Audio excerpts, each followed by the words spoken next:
Important matches of VGC, like Worlds or Regionals, are played in a best-of-3 format. This is so players don't get gotcha'd by somebody using something unexpected and end tournament games anticlimactically.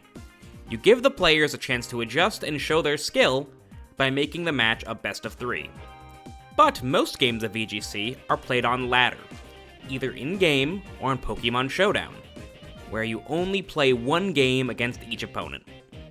In best-of-1 formats, teams that are designed to gotcha you by using a Pokemon in a way that is suboptimal or unexpected is a little more rewarded, because your opponent doesn't get a chance to adjust. This is the top 5 Pokemon that are the most frustrating to play against in best-of-1. Starting with our honorable mention, we have Whimsicott. This Pokemon almost always packs Tailwind, Moonblast, Helping Hand, then one more move, and that's where it gets frustrating. This Pokemon has an actually insane number of moves it can choose from. Trick Room, Safeguard, Charm, Switcheroo, Worry Seed, Cotton Spore, Fake Tears, Encore, I could go on. In best-of-1, you have no idea what that 4th move is going to be, and each one of the moves I listed do really different things. But you can't fault the Pokemon too much just for having a wide move pool, and that's why Whimsicott is our honorable mention. At number 5, we have Reggie Elechi.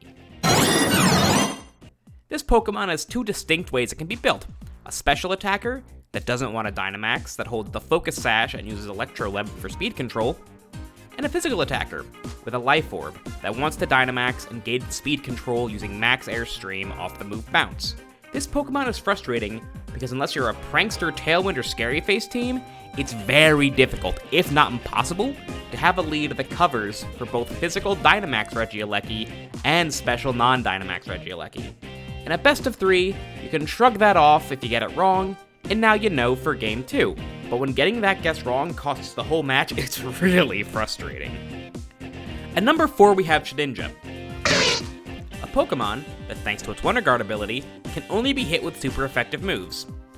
The frustration comes in scouting this Pokemon's item. It will either be holding Safety Goggles or a Focus Sash.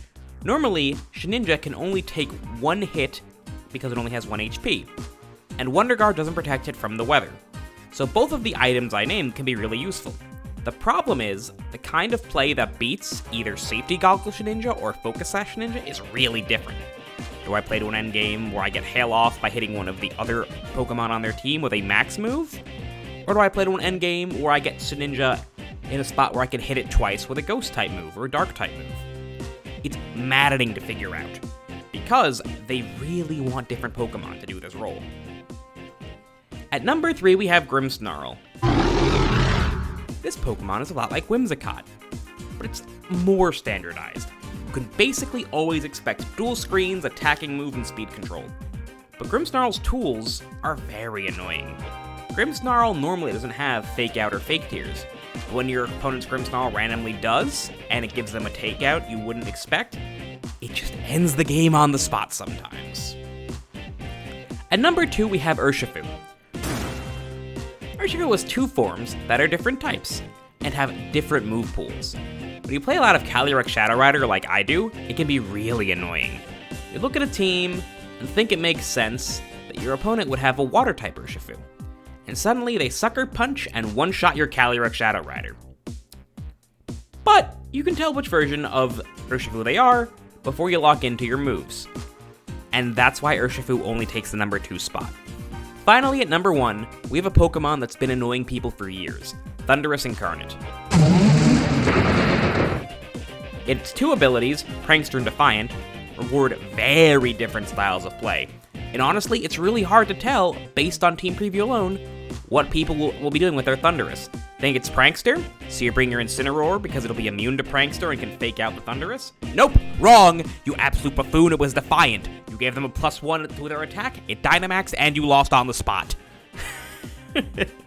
Thanks for watching. If you like this video, subscribe, and let me know in the comments what you want next from Oak Elm & Associates and what Pokemon you find really frustrating to play against. Thanks.